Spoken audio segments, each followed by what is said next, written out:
The nation does appear to be divided on one thing: President Biden's work so far in office. Weeks of declining approval ratings leave an administration scrambling to boost support among voters. Joining us right now, Niall Stanage, a White House columnist with The Hill. Niall, thank you for being with us. You have a new article out on the troubles facing the president, and you're going to break down these latest poll numbers because a lot of people are paying attention to this. The Biden administration experienced a lot of challenges, but what is the biggest factor? I mean, there's crime that has been a huge story, and how the Biden administration is tackling that, the Afghanistan pullout, the response to the COVID vaccine, not just the actual pandemic, but the vaccine mandates, and then there's the economy. So is one factor stronger than the others?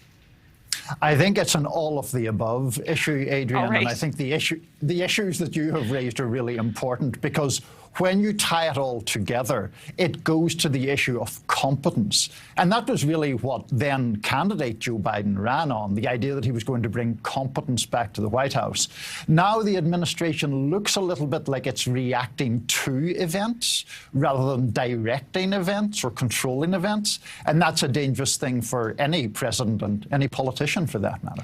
Well, with this all in the kitchen sink kind of a problem here, is there one particular issue that he needs to focus on the most? I think he desperately needs a win on this legislation that is trying to be passed in the building just behind me.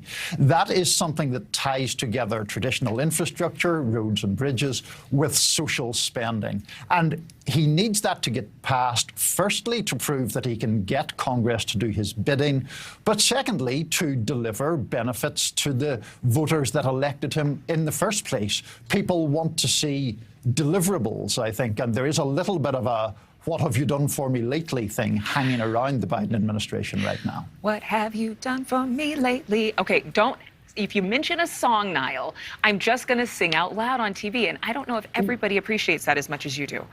Well, that's why I used that phrase. We're going to get back to your festive repertoire in a second. Okay, good. I like festive. Of course, the Biden approval ratings, this is coming into play in the Virginia gubernatorial race. One of the hotly contested contests here, still neck and neck.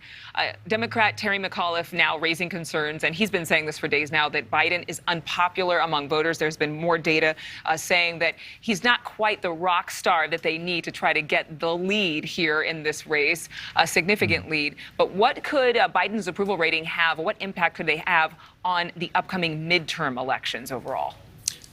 Well, if those approval ratings stayed around where they are now, Democrats are going to take a pretty bad beating in the midterms. Now, poll numbers can change a great deal in a year, but you mentioned the Virginia gubernatorial race, Adrienne, and that's a state that President Biden carried by 10 points less than a year ago, and where Terry McAuliffe is now in a tight race, maybe still the slight favorite, but a tight race. That shows, I think, the kind of erosion that President Biden and Democrats have suffered.